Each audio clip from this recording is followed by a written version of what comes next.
Hello, everybody. Thank you for joining us today. Good to see everyone.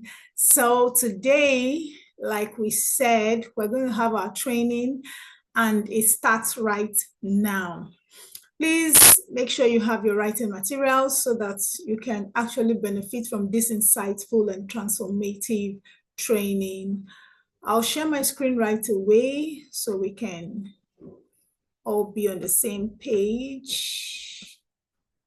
Yeah, so the training is about mental health and well-being. That's what we're going to be talking about today. Mental health and well-being. So I'm sure a lot of us already know what this means. So I'd like to hear your feedback.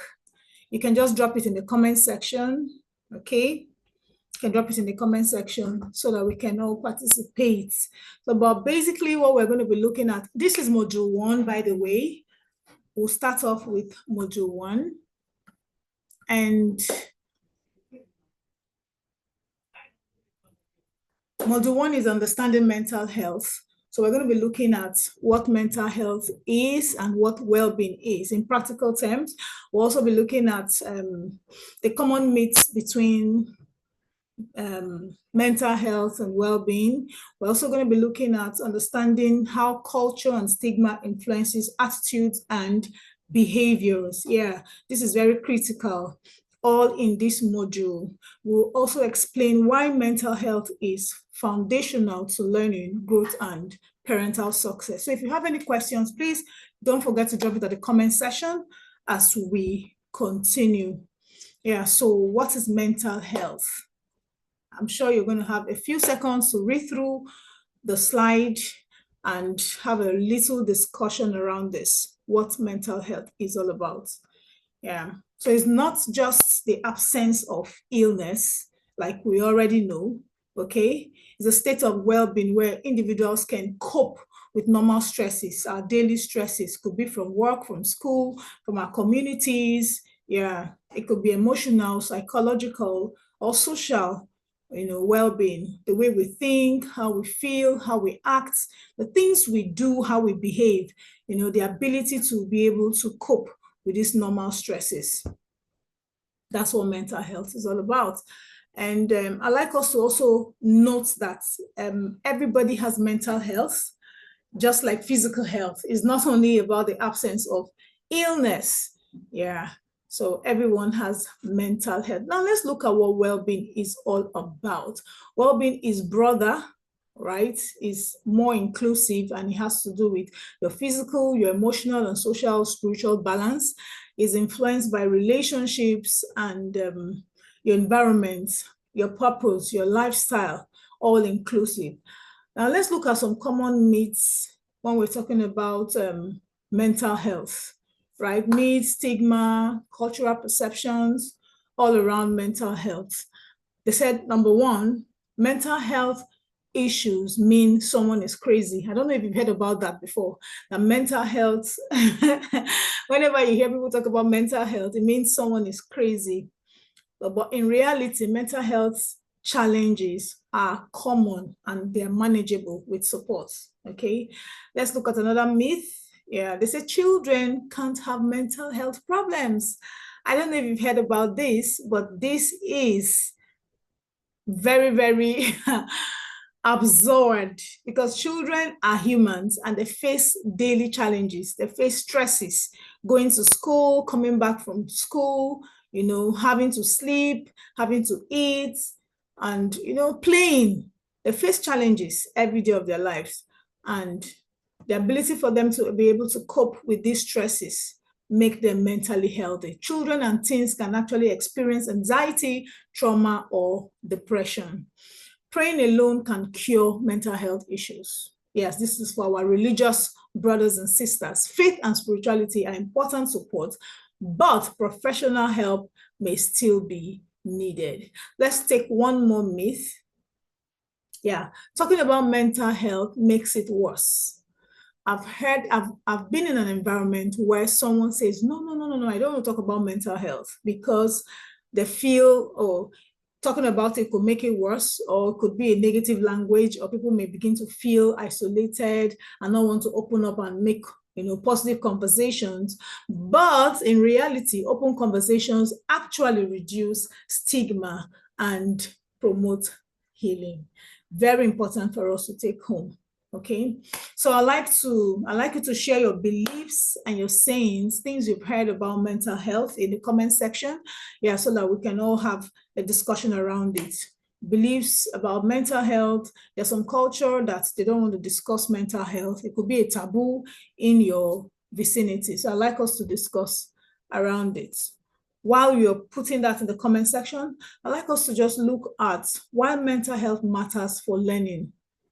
Very, very critical, still under understanding mental health. Children learn best when they feel safe, when they're valued, and when they feel emotionally supported. So mental health affects attention, it affects motivation, it affects their social relationships in school.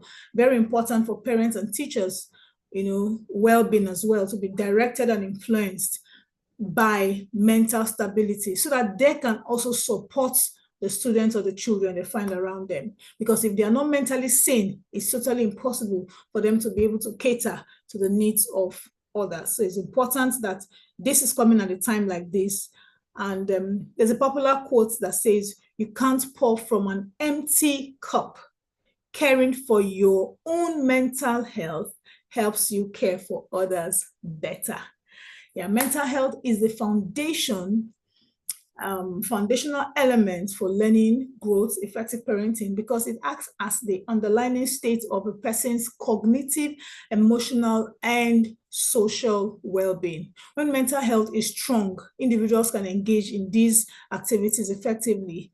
When it is compromised, all these activities are negatively impacted. So it's important that we understand that mental health is a foundation for learning. It is foundational to learning. Mental health is essential for learning because it directs and influences the brain's ability to process, retain, and apply information.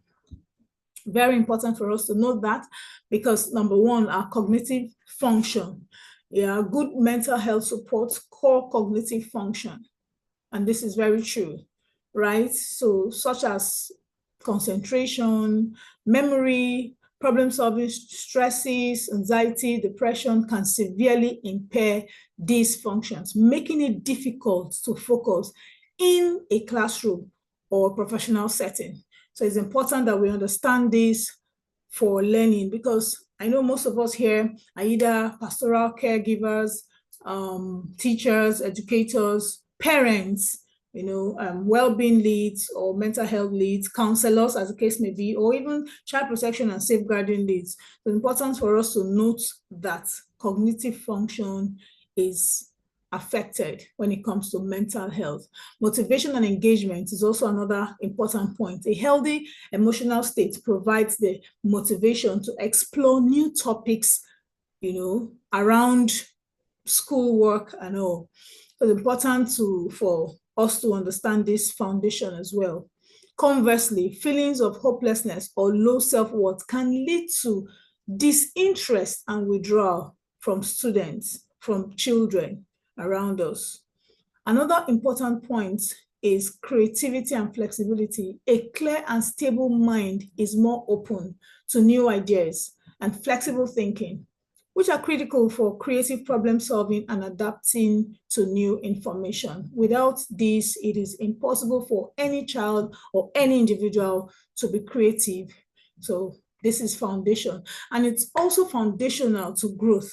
Mental health is not just about the absence of illness, like I said in the introduction. It is about having the emotional and psychological tools to navigate life's challenges and opportunities, which is at the heart of personal growth. Yes. So if you don't have these tools, you're going to find it very difficult to manage yourself, cope in an environment where there are stresses, or whenever you find yourself, having those stresses in life, you won't be able to cope.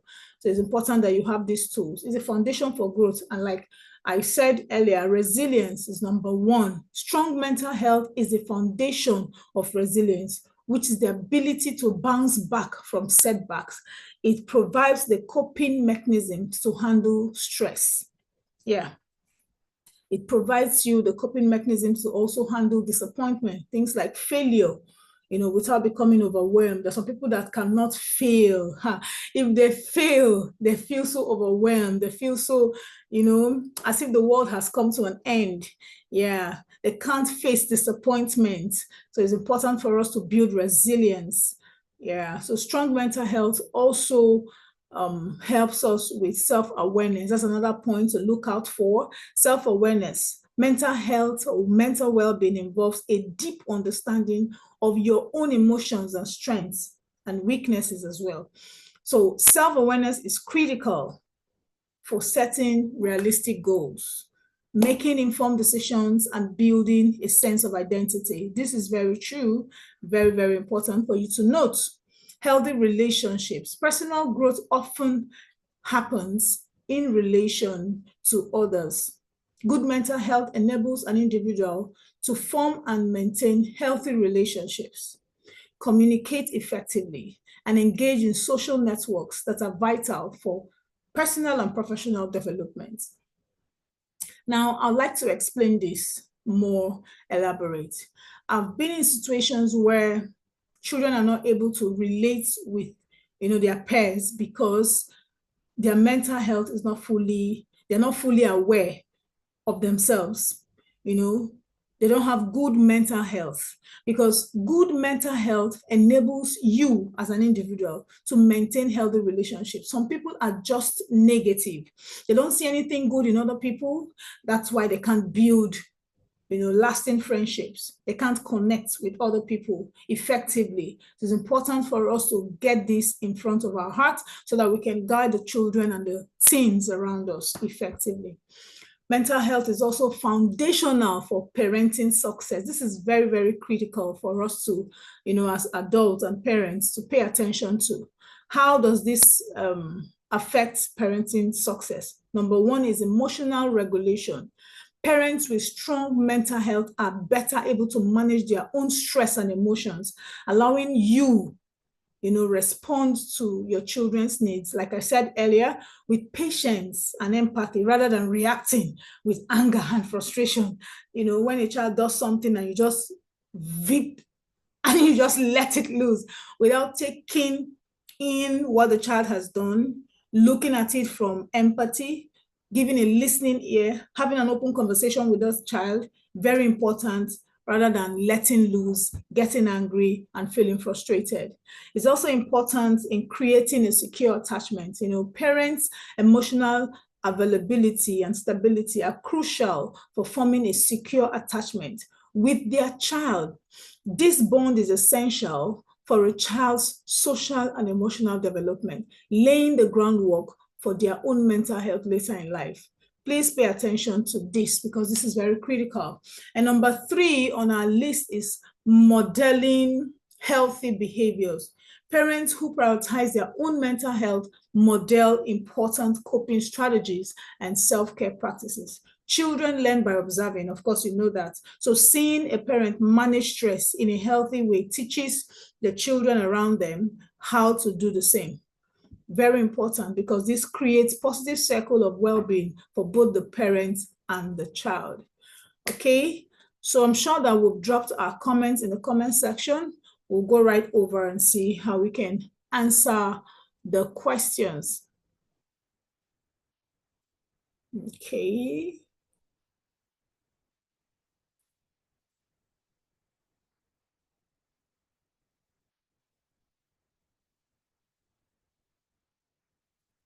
All right.